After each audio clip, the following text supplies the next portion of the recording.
जैसा हम देख रहे हैं देश भर में कोरोना का बहुत ज़बरदस्त कहर छाया हुआ है।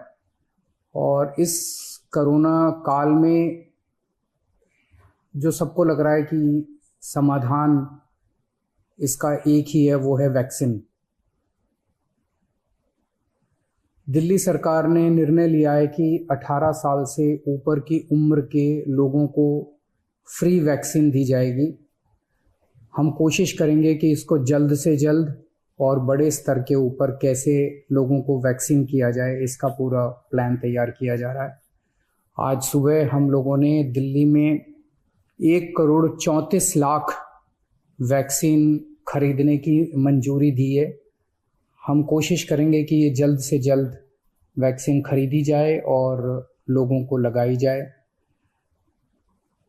इस महामारी में वैक्सीन एक समाधान निकल के आ रहा है। वैक्सीन जिन लोगों को लगी है उनका एक तरफ कोरोना नहीं होता, या जिनको होता है उन लोगों को माइल्ड होता है। उनमें से अधिकतर लोगों को अस्पताल की ज़रूरत नहीं होती, और अगर अस्पताल की ज़रूरत पड़े भी तो उनकी बीमारी सीरियस नहीं होती, ऐसा देखने में आया है। तो कोरोना एक तरह से अगर वैक्सीन सबको लग जाए तो कोरोना एक ऑर्डिनरी बीमारी की तरह हो जाएगी। अगर होगी भी तो ठीक हो जाएगी।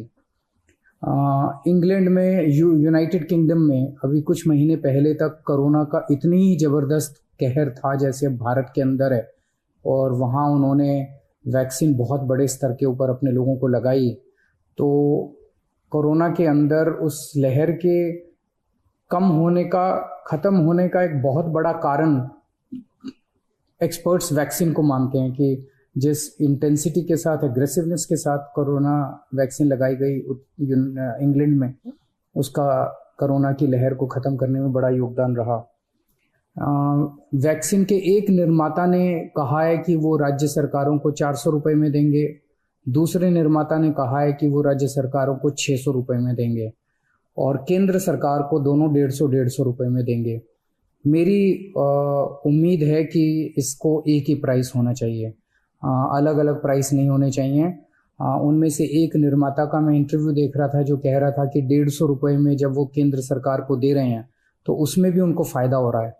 तो अगर 150 रुपये में भी उनको फ़ायदा है, उसमें नुकसान नहीं है, तो 400 रुपये में और 600 रुपये में तो बहुत ज़्यादा फ़ायदा है।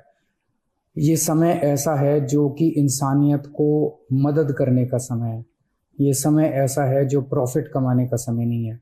देश भर के अंदर केंद्र सरकार ने कई दवाइयों के प्राइसेस के ऊपर कैप लगाए। अलग अलग राज्य सरकारों ने हॉस्पिटल्स के प्राइसेस के ऊपर कैप लगाए कि अस्पताल जो हैं इससे ज़्यादा नहीं ले सकते दाम, इस चीज़ के इतने लेंगे, इस चीज़ के इतने लेंगे। ऐसे समय में जब सारा देश मिलके कोरोना की लड़ाई लड़ रहा है, मैं समझता हूँ एक तरफ मैं वैक्सीन मैन्युफैक्चरर्स से अपील करता हूँ कि एक तरफ वो खुद भी इस प्राइस को खुद ब खुद 150 रुपये पे ले आएंगे। पूरी ज़िंदगी पड़ी है प्रॉफिट कमाने के लिए। ये टाइम कोरोना जब महामारी इतने बड़े स्तर पे फैली हुई है, लोगों से ये प्रॉफिट कमाने का टाइम नहीं है। मैं केंद्र सरकार से भी अपील करता हूँ कि अगर ज़रूरत पड़े तो इसकी भी कैपिंग की जाए और इस प्राइस को कम किया जाए। एक बात कि 18 साल से ऊपर की उम्र पे अभी लगाया जा रहा है, लेकिन इस महामारी के दौरान हमने देखा कि हमारे 18 साल से कम उम्र के जवान और बच्चे भी इसमें बहुत ज़्यादा संक्रमित हो रहे हैं। उनमें से कुछ लोगों की मौत भी हुई है। तो उनके लिए भी अब हमें सोचने का टाइम आ गया है कि अगर यही वैक्सीन्स उनको भी लगाई जा सकती हैं, उनके लिए भी सेफ़ और इफ़ेक्टिव हैं, तो यही वैक्सीन लगाई जाएं।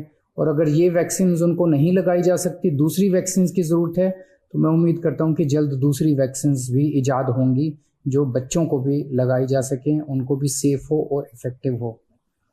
दिल्ली में ऑक्सीजन बेड्स बढ़ाने का इस टाइम बहुत बड़े स्तर पे हम लोग काम कर रहे हैं। अभी मैं राधा स्वामी सत्संग ब्यास के वहाँ पे जो एक सेंटर बनाया गया है उसका मुआयना करके आ रहा हूँ। आज सुबह सुबह 10 बजे वो मरीजों के लिए खोल दिया गया है। लगभग 500 बेड्स शुरू किए जा रहे हैं। आज 150 बेड्स हैं, अगले 1-2 दिन में 500 बेड्स हो जाएंगे। उसके 2-4 दिन के अंदर इसको 2000 बेड्स तक और फिर 5000 बेड्स तक ले जाया जाएगा। इसके साथ साथ वहीं पे 200 बेड्स का आईसीयू भी तैयार कर रहे हैं राधा स्वामी सत्संग में। और तो मैं उम्मीद, इसी तरह से पूरे दिल्ली के अंदर कई जगह फैसिलिटीज़ क्रिएट की जा रही हैं ऑक्सीजन बेड्स की। मैं उम्मीद करता हूं कि इससे जनता को काफ़ी फ़ायदा होगा। नमस्कार।